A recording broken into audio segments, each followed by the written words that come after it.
இந்தியாவின் பல கோவில்களில் பாம்பை கடவுளாக வழிபடும் வழக்கம் இருக்கிறது. சிவனின் கழுத்தில் படமெடுத்து ஆடுகிறது. பெருமாளுக்கு சயனமாக இருக்கிறது. ராகு, கேது என்ற கிரகங்கள் பாம்பு வடிவில் நவகிரக மண்டபத்தில் உள்ளன. ஆனால் வழிபாட்டுக்குரிய இந்த பாம்பை கண்டால் படையும் நடுங்குகிறது. ஆபத்தை விளைவிக்கும் பாம்பை கோவில்களில் வைக்க காரணம் அது நம் உயிரை பறித்து விடுமோ என்ற பயமே என நினைக்கின்றனர். உண்மையில் பாம்பின் குணம் அதுவல்ல.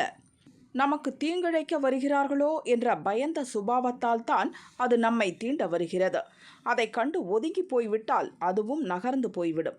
ஒரு பெரும் தத்துவத்தை மனிதனுக்கு உணர்த்தும் ஜந்துவாகவும் பாம்பு விளங்குகிறது. அது புழுதியில் உருண்டாலும் அதன் மேல் தூசு ஒட்டுவதில்லை. உலகம் என்பது போட்டி, பொறாமை, வன்மம் நிறைந்த ஒரு தூசு மண்டலம். இங்கே வசிக்கும் மக்கள் இந்த குணங்களுடன் வசிக்கிறார்கள். புழுதியில் புரளும் பாம்பின் மீது எப்படி தூசு ஒட்டுவதில்லையோ அதுபோல் உலகில் வாழும் மனிதர்களும் இவ்வுலகில் உள்ள கெட்ட குணங்கள் தங்களை தாக்காமல் பார்த்து கொள்ள வேண்டும். துஷ்டர்களை கண்டால் தூர ஒதுங்கிவிட வேண்டும். பாம்பை வணங்குவதின் நோக்கம் இப்போது புரிகிறதா என்ன?